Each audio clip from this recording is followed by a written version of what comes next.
This is the story of Maria Sanchez, a quiet woman from a small, struggling town. Maria wasn't famous or wealthy, but she had a heart full of kindness and a belief that small actions could make a big difference. She had a dream to bring hope and learning to her community, a town that had seen hard times and lost its spark. Maria grew up in Westford, a town that once thrived with bustling shops and laughter in the streets. But over the years, factories closed, jobs disappeared, and people moved away.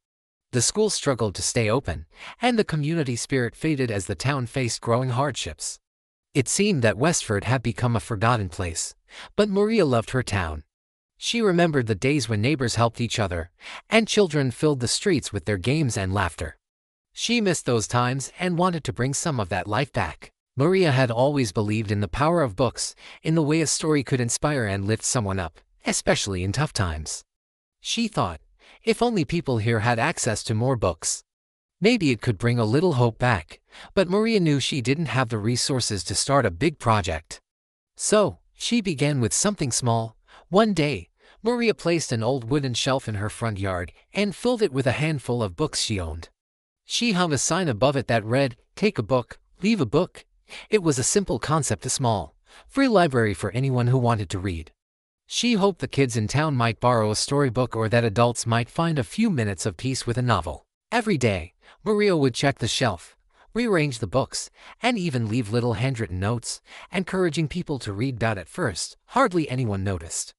The shelf sat mostly untouched, just a few books sitting in the sun, but Maria didn't give up. She added a few more books each week and left notes on the local bulletin boards, inviting people to stop by.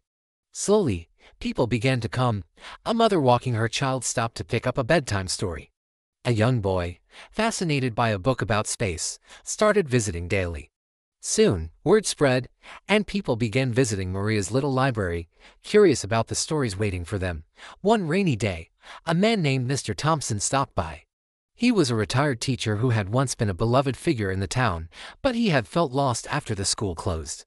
He saw Maria's little library and was inspired.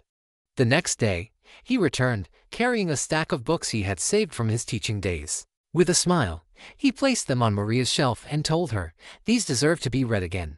Soon, others began donating books, and the shelf was overflowing. Over the months, Maria's small library became a place where people gathered. Parents brought their children to pick out books, neighbors exchanged stories, and friendships began to bloom.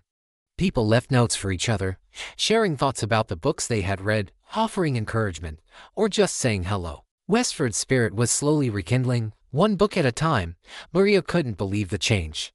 Her small act had grown into something far beyond what she'd imagined. Soon, local businesses took notice and donated materials to help her build a sturdier, weatherproof little library. The mayor even declared a reading day in honor of Maria's contribution. People who had moved away heard about Maria's library, and many came back to visit, reconnecting with old friends and family. Years passed, and Maria's little library continued to grow. Inspired by her success, other towns started creating their own little libraries, spreading the idea that small, meaningful acts could bring people together. People started calling her project the Westford Revival, and Maria herself became a beloved figure in the town. She never asked for recognition, all she wanted was to see her community thrive again. Today, Westford is no longer a forgotten town. It's a place filled with connection, kindness, and a love of learning, all thanks to one woman's determination to bring hope back into people's lives. Maria Sanchez reminds us that even the smallest actions can grow into something powerful. Sometimes, all it takes is a little kindness, a few books, and a belief that change is possible.